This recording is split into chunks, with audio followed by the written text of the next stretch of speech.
नाज़रीन breaking news जेका अवां ताईं शेयर कयूं पिया। हुरन जो रूहानी पेशवा पीर पगारो साइलू फ़कीर महर जी दावत खां पोइ पीर जो ॻोठ दरगाह शरीफ़ लाइ रवाना थी विया। जी नाज़रीन ताज़ा तरीन ख़बर आहे जेका अवां ताईं शेयर कयूं पिया। हुरन जो रूहानी पेशवा पीर पगारो साइलू फ़कीर महर जी दावत खां पोइ पीर जो ॻोठ दरगाह शरीफ़ लाइ रवाना थी विया।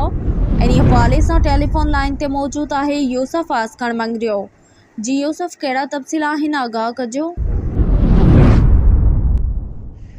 जी बिल्कुल, हुरन जे रूहानी पेशवा पीर पागारे जो ही रूहानी सफ़र 5 दावतन ताईं मुश्तमिल हो। रात पनवाकिल साइलू फ़कीर महर जी आख़िरी दावत हुई, जिते अॼु पीर पागारे लखन जी तादाद में पहुतल हुर जमायत खे रूहानी दीदार करायो, जंहिंखां पोइ पीर पागारो पंहिंजे अबाणे ॻोठ दरगाह शरीफ़ पीर जो ॻोठ लाइ रवाना थी विया। जी ठीकु आहे यूसुफ, तफ़सील ॾियण लाइ महिरबानी।